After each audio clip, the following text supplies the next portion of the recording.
Magandang umaga, magandang hapon, o magandang gabi, o anumang oras niyo po ito pinapanood. Gano'n din po sa inyo, Binibining Rainry. At ang pag-uusapan po natin ngayon ay ukol po sa pagsusuri po sa napili po namin o napili kong anime. Sa tingin ko naman ay kilalang-kilala na rin niyo kung ano ang anime na ating susuriin ngayon batay sa larawan na nakapaskil sa inyong mga screen. Sino kaya ito? At ito na nga, hindi kayo nagkakamali dahil ang tatalakayin natin ngayon ay nauukol sa anime na Slam Dunk.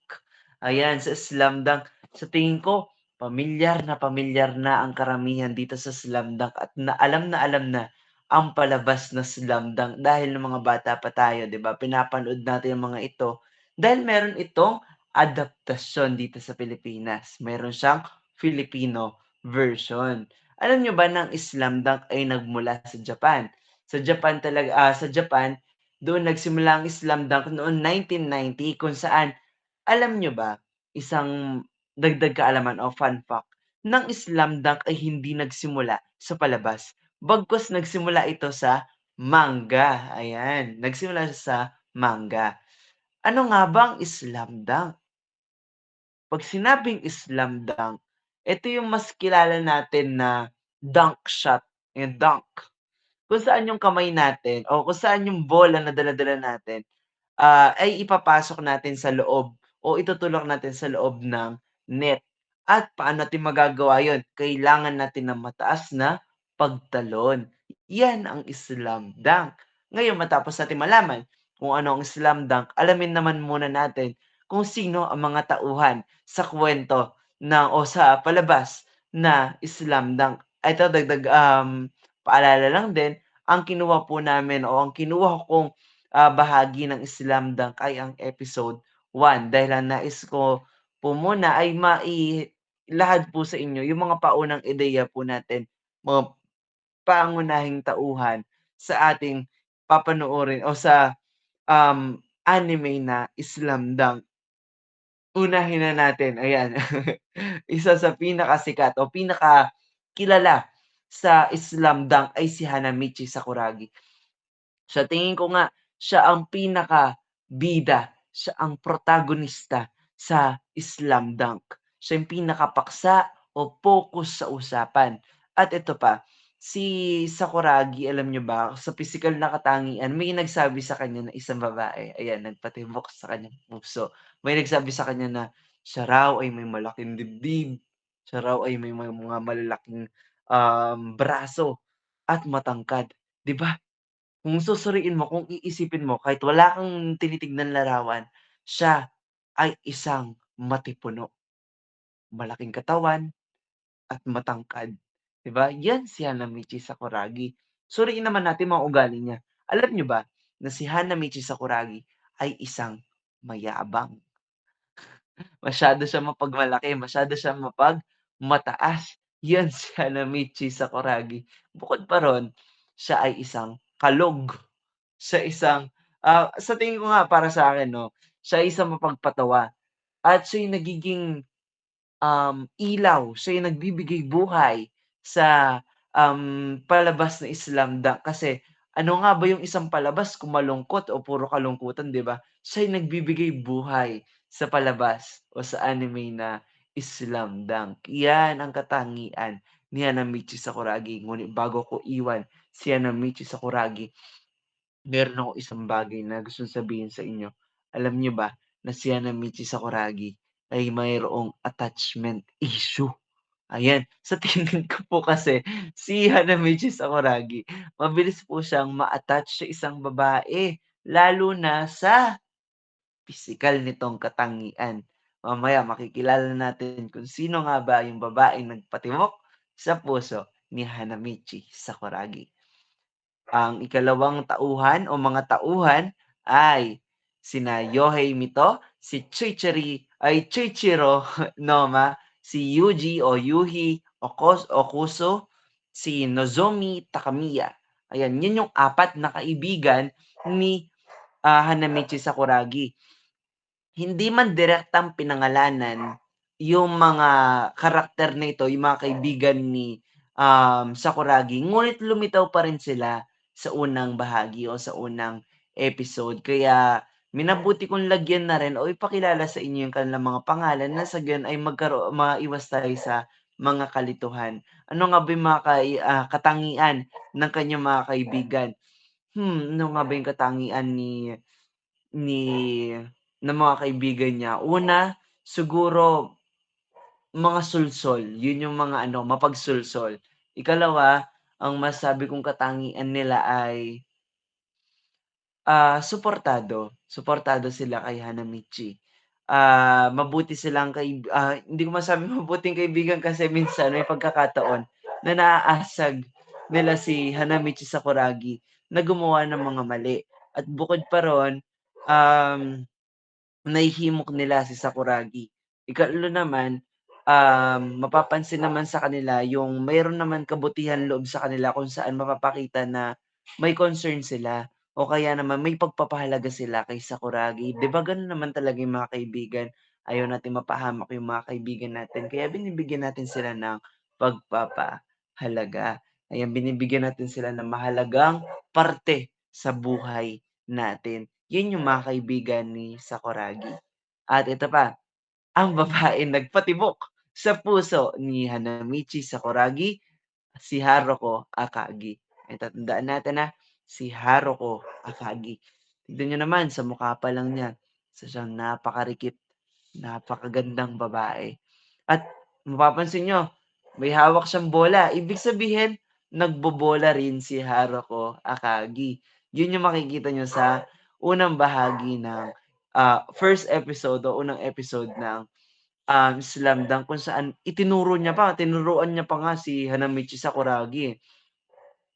At dito napaisip ko na papasok dito yung teoryang ginamit nila yung lente o teoryang feminismo. Bakit? Kasi mapapansin mo, 'pag sinabing basketball, ano ba yung unang pumapasok sa karamihan, kaisipan ng karamihan? Ito'y larong pangkalalakihan. 'Di ba yung mga laro minsan binibigyan nila ng gender or kung saan, itong larong 'to para 'to sa lalaki, itong larong ito para sa mga babae. Ngunit si Haruko Akagi, sinira niya yung gano'ng kaisipan. Na mo kahit siya ay isang babae, siya ay nagbobola, 'di ba? Pinapakita lang naman nito na kung anong kaya ng lalaki ay kaya ring gawin ng mga babae, 'di ba? 'Yan si Haruko Akagi, pinakita niya yung kakayahan niya bilang isang babae. At bukod pa ro'n, si Haruko Akagi mahilig rin siya sa mga basketballista. Makikilala natin kung sino yung naging karibal ni Hanamichi Sakuragi sa puso ni Haruko Akagi. At kilalanin muna natin bago tayo tumungo ro'n, si Norio Hota. Si Norio Hota, isa siyang third year. At sa third year na yun merong mga grupo-grupo, 'di ba, gaya sa mga paaralan. At sa grupong yun siya kumbaga yung pinakasupremo, siya yung pinaka-leader, siya yung kumbaga sinusundan ng mga third year. Mapapansin niyo sa mukha pa lang, napaka-judgemental, 'di ba? Mapapansin niyo si Norio Hota, ano siya, matapang, at the same time mapang-abuso ng mga mabababa sa kanya. Bukod pa ro'n, isa siya rin siyang mayabang, kaya siguro nagkatagpo sila ng mayabang din na si Hanamichi Sakuragi. Mamaya makikilala pa natin yung mga tauhan na yan kadating natin sa buod ng kuwento. Eto na, sino kaya itong lalaking ito? And kung mapapansin niyo dito na papasok yung naging karibal ni Hanamichi Sakuragi. Ngunit bago yun may gusto lang akong ipapansin sa inyo. Pumasok dito ang kulturang popular sa palabas na ito, bakit? May mga ginamit silang mga ekspresyon sa mukha na talagang nakakahimok sa mga Pilipino, 'di ba? Ito yung isang lesson dapat na isusulit natin o iki-quiz natin kay Binibining Raillery, kung saan, isa sa nilalaman nun, kung saan isa sa, dahilan kaya nahuhumaling ang mga Pilipino sa panonood ng anime ay yung ngang ginagamit na visual na representasyon at yun yung mga facial expression. Ay tignan niyo makikita niyo ito, ayan, pati ito, 'di ba nakakatutuwa o nakakatuwa yung mga mukhang ito, ayan dito masasabi na comedy sa mukha pa lang na ginamit sa ano, sa facial expression pa lang, sa editing pa lang na ginamit, mapapansin mo na ang palabas na ito ay mayroong mga kalokohan o katatawanan, 'di ba napakagaling. Eto na nga, sino nga ba yun? Siya si Kaide Rokawa. Suriin niyo muna, bibigyan ko kayo ilang segundo para suriin ang kanyang pisikal na katangian. Sino kaya si Kaide Rokawa? Ayan, si Kaide Harukawa, isa siyang, si Kaide Harukawa tinatawag siyang kapre. Bakit kaya siya tinatawag na kapre? Madali lamang. Alam naman natin na yung mga kapre, matatangkad yung mga kapre, 'di ba? Matatangkad yung mga kapre, malalaki. Yan si Kaide Harukawa, isa rin siyang matangkad na lalaki. Patunay rito, first year pa lang siya. First year pa lang siya ng high school, 'di ba? Gano'n na siya katangkad kaya nagustuhan siya ni Haruko, ang naging karibal ni Sakuragi. Ayan si, Kai Derokawa, isa siyang nonchalant. 'Pag sinabing nonchalant, silent person or tahimik lamang. Bukod pa ro'n magaling rin siyang mag-basketball or magbola. Kaya naman nagustuhan siya ni Haruko dahil gusto ni Haruko yung mga magagaling sa basketball. Ayan, bukod pa ro'n, 'di ba, napakagwapong tignan ni Kai Furukawa. Napakaganda rin ng katawan niya, 'di ba, batay sa mga larawan na inyong nakikita. Bukod pa ro'n, dagdag points pa yung pagiging nonchalant. Karamihan sa mga babae gusto yung mga yun, 'di ba? Yung parang nonchalant dating niya, tahimik yung dating niya tapos may angas, magandang katawan, pisikal na katangian, dagdag pa kung matalino pa yung isang tao, 'di ba? Yun yung mga tipong gusto ng mga kababaihan sa kasalukuyan, 'di ba? Karamihan, hindi naman kalahatan, 'di ba? Halos sa mga kababaihan. Kaya naman maraming nagkakagusto kay Kai Furukawa at ayun lamang yung mga tauhan ng, sa unang episode na ipinakita sa Slamdang. Ngayon, alamin muna natin kung ano nga ba yung buod ng kuwento. Sa buod ng kuwento, nagsimula yan sa pagpapakilala kay Sakuragi na first year, high school student. At mapapansin niyo na sa simulang bahagi pa lang ay napakalaki na ng bahagi o epekto ng breakup or hindi pagkagusto ng breakup kay Sakuragi o yung napakalaking epekto nang malaman niya na hindi siya gusto ng isang babae. Mapapanood yan sa simulang bahagi ng Slamdang kung saan mapapansin niyo sa kanyang kamurang gulang, 'di ba, meron na siyang gano'ng kaisipan. Tapos ito pa yung pinaka nakalulungkot, matapos siyang mag-breakup o kaya matapos siyang mawalan ng pag-asa sa isang babae ay nanakit siya, nanuntok, pinaghahampas pa niya yung mga maririnig niyang negatibo para sa kanya, 'di ba? Napakasamang tignan yon para sa isang mangingibig o kaya sa isang bata. Ibig sabihin, hindi pa totally develop o hindi pa lubusang, niyang i-ensayo yung kanyang emosyon o yung kanyang emotional intelligence, 'di ba? Bukod pa roon, ipinakilala rin siya bilang isang mayabang, 'di ba? Paano ko nasabing mayabang? Nakilala niya si Haruko Akagi, 'di ba? Si Haruko na kanyang nagustuhan, na nagpakalma kay Sakuragi. Pero alam niyo ba, tinanong siya ni Haruko Akagi dahil si Haruko Akagi 'di ba gusto niya yung mga basketballista, tinanong niya si Sakuragi, sabi niya, "Marunong ka ba magbola?" Sabi niyang ganyan. Ito yung sigurong ayaw ko na ginawa ni Sakuragi. Sinabi niya na, "Oo, marunong ako." Kahit naman na hindi naman siya talaga marunong. Parang pinapakita ro'n na ifini-fit niya yung sarili niya, inilalagay niya yung sarili niya sa bagay na hindi naman talaga siya para lang magustuhan siya ng isang tao. Yun yung mga bagay na dapat iwasan natin mga kabataan ngayon. Huwag tayong makikisabay sa gusto ng mundo, 'di ba? Para maging fit lang tayo sa ano nila, gagawin nating isang bagay o kaya naman ipe-pretend natin yung isang bagay para lamang magustuhan tayo ng ibang tao. Papakita natin yung mga sarili natin kahit hindi naman talaga yun yung gusto natin, kahit hindi naman yung personalidad natin, para magustuhan lang tayo ng nakararami. Sana yun yung bagay na maiwasan natin. At bukod pa ro'n, um noong, makilala niya si Haruko Akagi, ayan na nga, pumunta sila sa basketball court.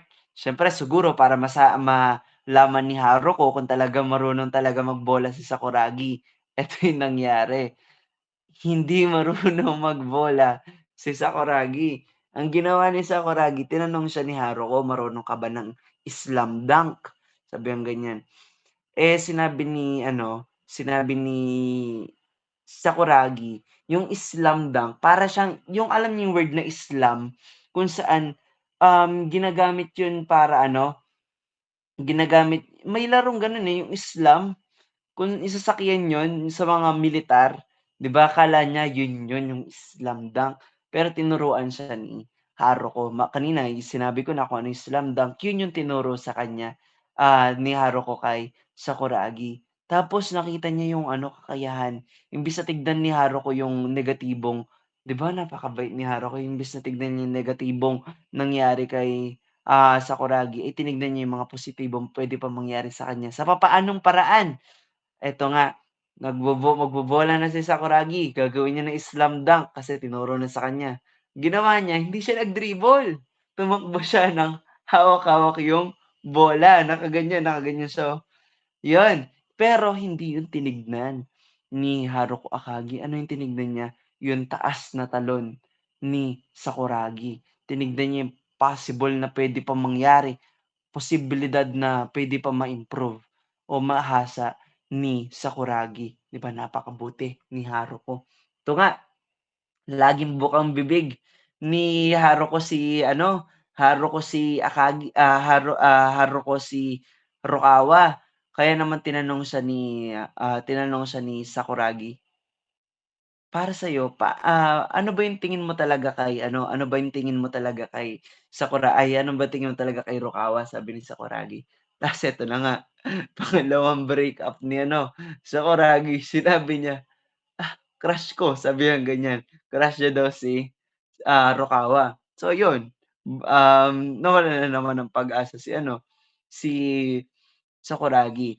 Eto pa, meron pang scene dun o meron pang pangyayari kung saan si Sakuragi pumunta siya sa 3rd year. Kung saan yung mga 3rd year masyado silang maaangas yung dating nila, masyado silang mayayabang, masyado silang mapagmalaki rin sila sa sarili nila.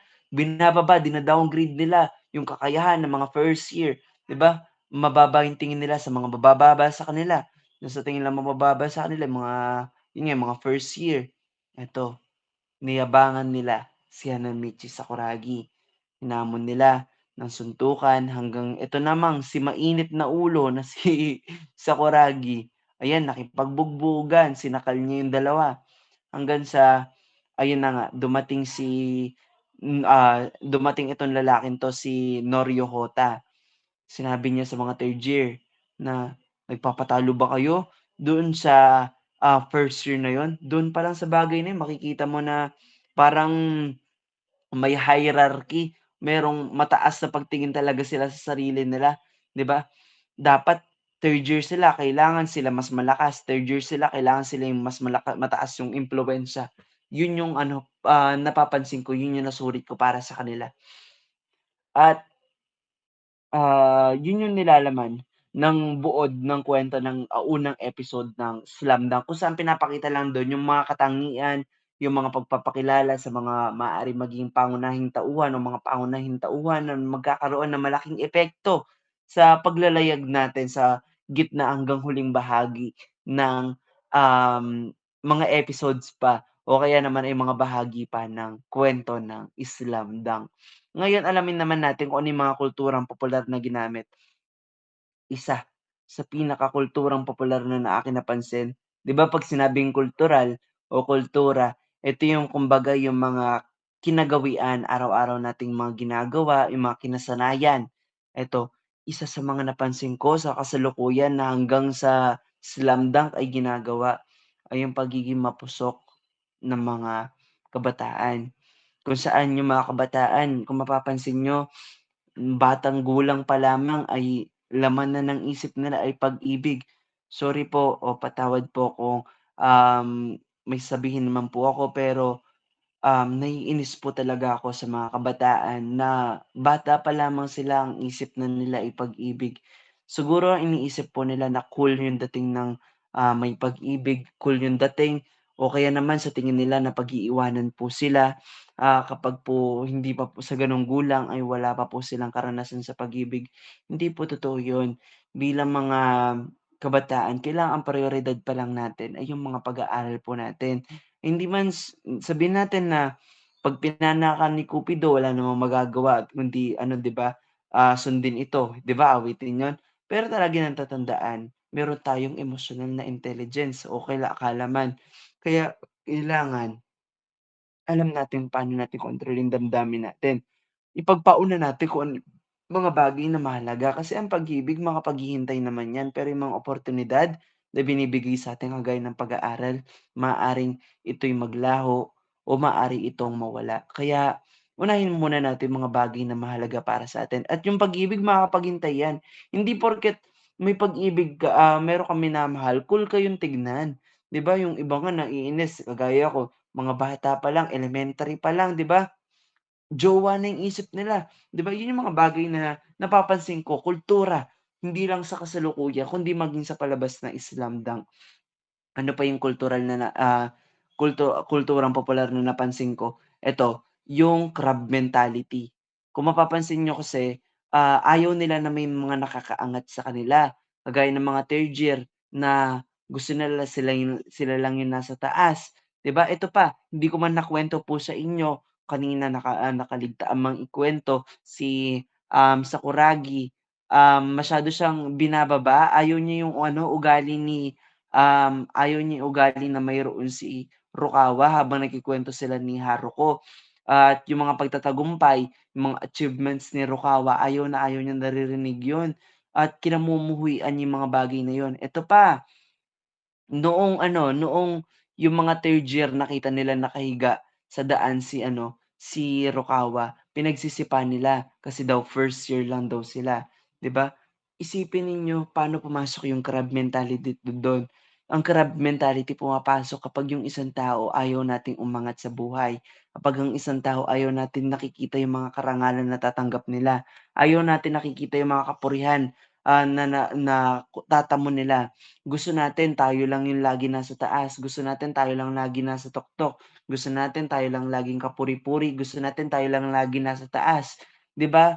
Kailangan matuto rin tayong tumanggap ng mga pagkatalo. Kailangan alam din natin at tanggapin kung ano lang yung meron tayo at kung ano yung kaya nilang gawin na hindi natin kayang gawin. Kasi in the end of the day in the end of the day kasi meron tayong mga iba't ibang mga katangian, meron tayong mga iba't ibang kakayahan. Eto pa, isa pa sa kulturang popular. 'Pag sinabing kultura hindi lang naman kasi pumapatungkol ito sa kinagawian, 'di ba? Or kaya sa ginagawa natin araw-araw. Puwede rin tumalakay dito yung wika, kung saan napansin ko na gumagamit sila ng code switching. Halimbawa, Filipino yung gagamitin ni, Sakuragi, tapos gagamit siya ng Ingles na, "I can feel it." 'Di ba? Marami pang marami pang mga bagay na napansin kong ginamit nila yung code switching. Pero yun lamang yung mga napansin ko sa kulturang popular sa Islamdang. Ngayon yung mga aral naman na naitimo ko sa aking isipan, una yung, emotional intelligence kailangan bilang mga, bata, hindi lang bata, kailangan tayong lahat matuto tayo. Hindi lamang bilang kilala yung emosyon natin, kailangan alam din natin paano i-manage, paano natin kontrolin, paano natin paganahin yung emosyon natin.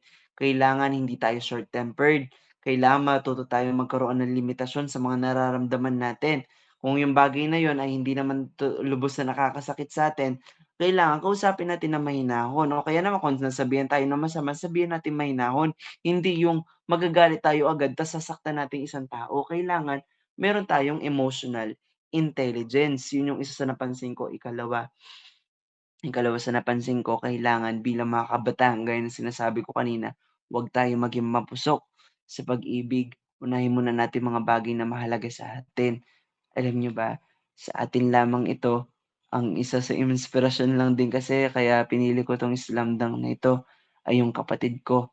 Kasi ang kapatid ko, bata pa lang siya ay talagang na-expose na siya sa pag-ibig tapos hindi niya rin alam kontrolin yung emosyon niya. Kapag naghiwalay sila, parang wala siya sa katinuan o kaya naman kapag naman di sila nagkakasundo, 'di ba, parang hindi mo siya makakausap, 'di ba napakalaking epekto kasi nga bata pa sila hindi nila kayang kontrolin yung damdamin na nararamdaman po nila. Kaya yun yung isang bagay na dapat natin matutunan kailangan bilang mga bata unahin muna natin yung mga bagay na makatutulong sa atin, 'di ba, para ma-meet natin yung, magandang bersyon ng sarili natin.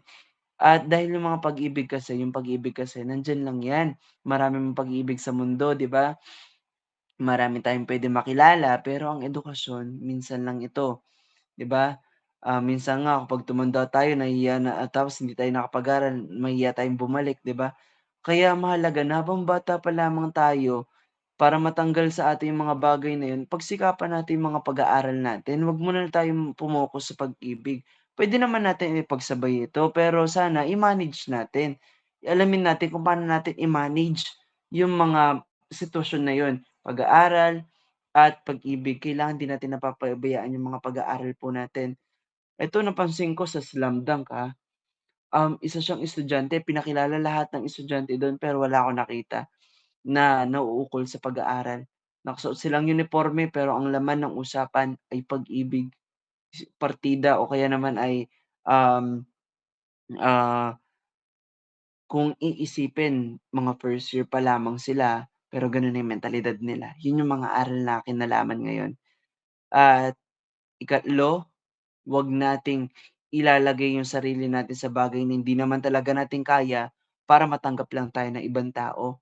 Eto, siguro naisip ko dito is sa bagay na naisip ko nung ako'y bata. Nung ako'y bata kasi yung mga nasa elementarya ako, ang hilig kong ipagmalaki yung na mayaman kami, ganyan, na may kaya kami sa buhay kahit wala naman talaga, naghihirap kami para lamang maging fit ako sa ibang tao, para makasama lang ako sa ibang tao. Pero ngayon hindi ko na ginagawa yun, yung mga bagay na yun. At sa tutuusin nga, pinagmamalaki ko yung tahanan namin kubo lamang, pinagmamalaki ko dahil marami ng trabaho ng papa ko kahit sa bukid lamang 'yan, ay nagagawa niya pa rin matustusan yung pangangailangan namin. Yun yung bagay na natutunan ko, kailangan kagaya ni Sakuragi, kailangang iwasan natin yung mga bagay na yun. Ilalagay natin sarili, papakilala natin sarili natin na taliwas naman sa personalidad natin para bumagay lang tayo sa ibang tao. Yun yung mga bagay na dapat matututunan natin.